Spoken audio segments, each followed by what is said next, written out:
اس کا دوست ہے، وہ میرا بھی دوست ہے، انگلینڈ میں تھا۔ تو وہ بیان کرتا ہے کہ ایک دفعہ میں نے دیکھا ایک مسجد میں، تو ایک آدمی آیا اور اس نے جو لوگ وضو کرتے ہیں جہاں پر، وضو کو وضو کہتے ہیں،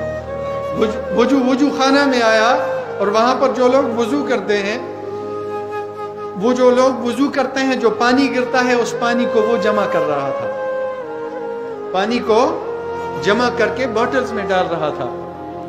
تو کہتے ہیں تھا وہ یہودی اور پی ایچ ڈی کر رہا تھا جتنی بھی ایسی بیماری کے جس بیماری کا علاج، جن بیماریوں کا علاج نہیں ہے، ابھی ایجاد نہیں ہوا تھا، ان بیماریوں پر ریسرچ کر رہا تھا۔ تو اس کو جو بیماری کا ملا تھا برس کو کیا کہا جاتا ہے؟ جو برس جو چمڑا ہٹ جاتا ہے، نہیں وَأَكْمِهُ الْأَبْرَصَ چورمرگ،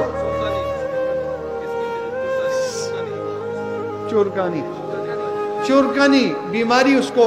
وہ جو اس پر ریسرچ کر رہا تھا، he was doing research on this disease، جو چورکانی ہوتا ہے اس پر ریسرچ کر رہا تھا، سکن ڈیزیز پر۔ تو اس نے وہ دوست جو ہے وہ اس کو دیکھا تو اس نے کہا یہ کیا کر رہے ہو؟ تو اس نے کہا کہ میں ریسرچ کر رہا ہوں اس بیماری پر، اور اس بیماری کا ابھی تک میڈیکل سائنس نے کوئی علاج نہیں نکالا، اس کا علاج ابھی تک میڈیکل سائنس میں کوئی نہیں ہے، کوئی دوا اس کی نہیں ہے۔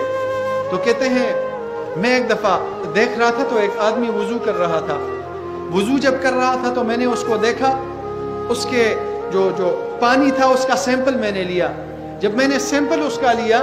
تو اس کو جب میں نے لیبارٹری میں ٹیسٹ کیا تو وہاں پر پتا چلا کہ اس میں بہت زیادہ جرمز تھے، بہت زیادہ جرمز تھے، اس میں جراثیم تھے۔ کس چیز کے؟ جو یہ چرم کا جو بیماری ہوتا ہے اس کے جراثیم تھے بہت زیادہ، اس کے جراثیم، یہ جرمز اس میں بہت زیادہ تھے۔ تو اس لیے اب آیا ہوں یہاں پر دیکھنے کے لیے کہ یہ صرف وہاں پر تھا یا یہاں پر ہر جگہ ہوتا ہے۔ اس نے وہ جمع کیے، ان پر سرچ کیا تو اس نے دیکھا کہ اس میں بھی 80-90% وہ جرمز جو یہ بیماری لگاتے ہیں،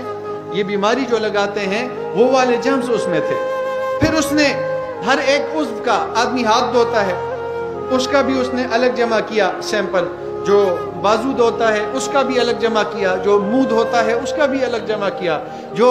مسح کرتا ہے اس کا بھی الگ جمع کیا۔ حضور کی جو سنت ہے اس کا مسح کرنا، گردن کا مسح کرنا، اس کا بھی اس نے جمع کیا، پاؤں کا بھی جمع کیا۔ تو اس نے جب یہ سارا جمع کیا تو اس سے پتا چلا کہ جو یہ حضور کی سنت ہے، حضور علیہ السلام کی یہ جو سنت ہے، اس سنت کو ادا کرنے کی وجہ سے بہت زیادہ جرمز اس میں پائے جاتے ہیں۔ اب اس نے جو دیکھا تو اس بات پر پہنچ گیا کہ یہ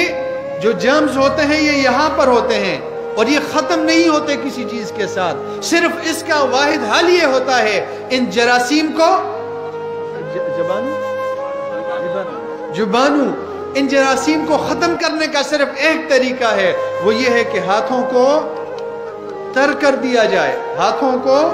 اس پر پانی لگا کر، اس کا یہ جو پشت ہے اس پر پانی لگا کر اس طرح ملنے سے یہاں پر جتنا جبانو ہوتا ہے اس بیماری کا وہ سارے کے سارا گر جاتا ہے۔ تو اب وہ جو یہودی تھا اس نے اپنی ریسرچ مکمل کر لی ہے اور آج الحمدللہ اس نے لا الہ الا اللہ محمد رسول اللہ پڑھ کر اسلام بھی قبول کر لیا ہے۔